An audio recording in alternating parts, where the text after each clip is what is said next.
Morning students, today I am going to discuss your second chapter that is be eager to learn. सीखने के लिए उत्सुक रहें. Value of the chapter is learning and being creative. A person may gain wisdom even from a foe. इंसान अपने दुश्मन से भी बुद्धिमानता सीख सकता है. In this chapter, we will learn that we should never stop learning. Every stage of life teaches us something. हम लोग को कभी सीखना छोड़ना नहीं चाहिए. नॉलेज गेन करने से कभी रुकना नहीं चाहिए. हमारा लाइफ का हर एक स्टेज हमें कुछ न कुछ सिखाता है. या छोटा बच्चा हो या कोई बुढ़ा इंसान हो, वो कहते हैं ना, सीखने की कोई उम्र नहीं होती. Now our learning begins as soon as we are born. हमारा सीखना शुरू हो जाता है जैसे हम जन्म लेते हैं. Our first teachers are our parents and family members. हमारा पहला गुरु कौन होता है? हमारे माता पिता और हमारे परिवार के लोग. They teach us various things like walk, talk, eat, guide us how to respect others, and we learn about the world from them.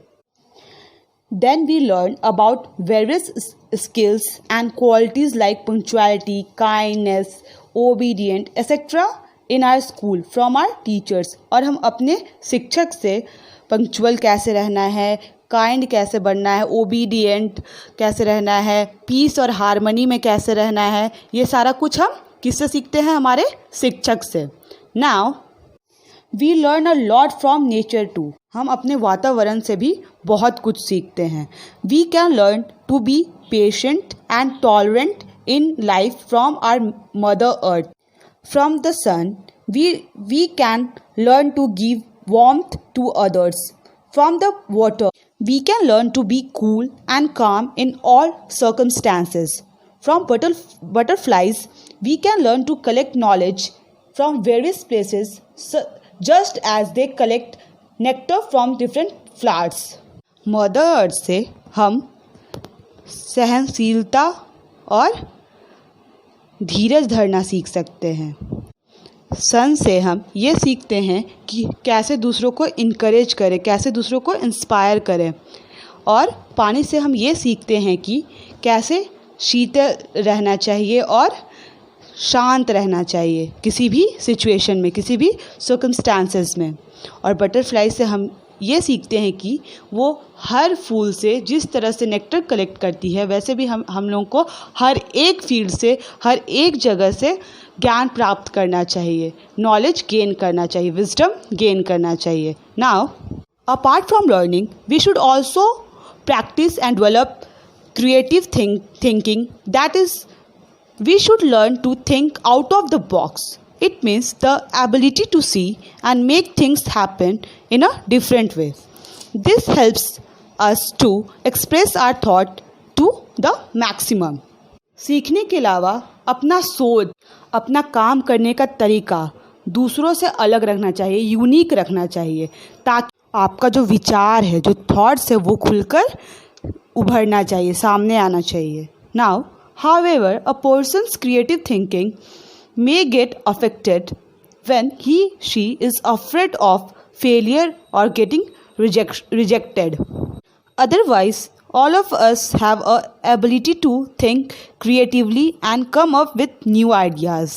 इंसान के रचनात्मक सोच पे असर पड़ सकता है अगर वो असफलता या फिर रिजेक्शन, अस्वीकारता से डरता हो. अदरवाइज सबके पास एबिलिटी है कि हम नए सोच, नए विचार के साथ आगे बढ़ सकें. Now we will read the story about young boy despite facing hardships does not miss his school. Now there lived a mother and son in a small village near Varanasi in India. They were very poor. They survived on very little money, few clothes and meager food. They could not even dream of luxuries. When at last they were unable to earn their daily bread, they started living with the boy's maternal uncle. The little boy had to cross a river in order to reach his school. He was very intelligent and keen in his studies. Varanasi के पास छोटे से एक गांव में माँ बेटे रहते थे। वे बहुत गरीब थे। वे थोड़े से पैसे, कुछ कपड़े और कम खाना खाकर जीवन व्यतीत करते थे। वे अच्छा आराम वाली ज़िंदगी के बारे में सपना तक नहीं देख सकते थे। फिर उसके बाद उनकी लाइफ में ऐसा सिचुएशन आया कि वे रोज़ का खाना तक नहीं जुटा पा रहे थे। फिर वे दोनों माँ बेटे लड़के के मामा के घर रहने लगे।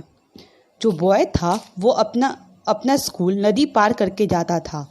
वो बहुत बुद्धिमान था और अपने पढ़ाई को लेके उत्सुक रहता था। One evening when school was over, he reached the river bank but did not board the boat.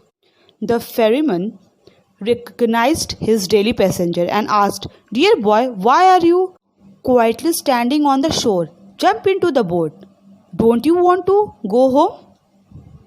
एक दिन शाम में जब स्कूल ओवर हुआ तो जो लड़का था वो नदी किनारे पहुंचा, लेकिन वो नाव पे सवार नहीं हुआ। जो मांझी था वो अपने रोज़ के यात्री को पहचानता था, तो वो लड़का से पूछा कि तुम शांति से किनारे पे क्यों खड़े हो? आ जाओ, बोट में सवार हो जाओ, तुमको घर नहीं जाना? Then "Yes, I want to return home, but today I cannot travel in your boat. I have no money to pay you the fare," replied the boy dejectedly. "Oh, don't be so silly. Come on, every day you pay the fare. I will drop you today, even if you don't pay. It's all right for me," said the ferryman. The boy thought that the ferryman was making fun of his poverty, and refused. The ferryman said, "Why did you go to school when you had no money to cross the river? You could have skipped it. Anyway, pay me later and step in."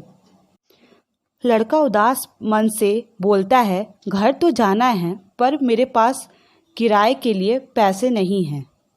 तो मांझी बोलता है, मूर्ख जैसा बात मत करो, आज मैं तुमको बिना किराए के ले चलूँगा। तो बॉय को लगता है कि मांझी उसके गरीबी का मजाक उड़ा रहा है और वो नाव पे सवार होने से इनकार कर देता है। फिर मांझी बोलता है, जब पैसे नहीं हैं नदी पार करने के लिए तो स्कूल जाना छोड़ क्यों नहीं देते? जो भी हो, नाव में आ जाओ। Receiving education and fulfilling my dream is a challenge for a poor fatherless child like me. My mother and my motherland have great hopes from me. I will go to school and learn irrespective of the hurdles that try to block my way. Borrowing is not my nature, replied the boy bluntly. The boy was proud and determined. Soon he slipped into the river, holding the books in one hand above the water. He swam across the river. The ferryman watched the child in surprise. लड़का मोटे ढंग से जवाब देते हुए बोलता है कि शिक्षा प्राप्त करना और अपने सपने को पूरा करना चैलेंज है मेरे जैसे बिना फादर के गरीब बच्चे के लिए। उधार लेना मेरे नेचर में नहीं है। फिर वो नदी में छलांग लगा लेता है, अपने बुक्स को एक हाथ से पानी के ऊपर उठाकर, और रिवर को क्रॉस कर लेता है। मांझी लड़के को आश्चर्यचकित होकर देखते रह जाता है। When the boy reached home, drenched, his mother asked him the reason. The small boy narrated his story. He said, "The ferryman is also poor and it was not correct to ride in his boat without paying the fare. Also, borrowing is a bad habit, isn't it?" Tears rolled down his mother's eyes. She embraced him and said, "My dear child, your urge for learning will definitely make you a great and famous personality." This small boy was none other than Lal Bahadur Shastri, who became the second Prime Minister of independent India. He was the creator of the slogan Jai Jawan, Jai Kisan. He is remembered even today for his valor, self-respect, simplicity, leadership skills and far-sightedness. जब वो गीला होकर घर पहुंचता है तो माँ उसे रीज़न पूछती है तो वो सारा बात बताता है। फिर बोलता है, माँ जी भी तो गरीब है, तो बिना पैसे दिए कैसे मैं उसके नाव पे यात्रा कर सकता था। उधार लेना या देना तो गलत बात है ना। माँ के आँखों में आंसू भर जाते हैं और वो लड़के को गले से लगाकर बोलती है, एक दिन तुम्हारा ये सीखने का चाह तुम्हें बहुत बड़ा और नामी इंसान बनाएगा। और वो बच्चा और कोई नहीं बल्कि हमारे इंडिपेंडेंट इंडिया के सेकेंड प्रधानमंत्री थे, श्री लाल बहादुर शास्त्री। उन्होंने ही जय जवान जय किसान स्लोगन दिया था। वे अपने सादेपन, लीडरशिप क्वालिटी, दूरदर्शी जैसे क्वालिटीज़ के लिए आज भी जाने जाते हैं। That's all. Hope you understood the chapter. Thank you.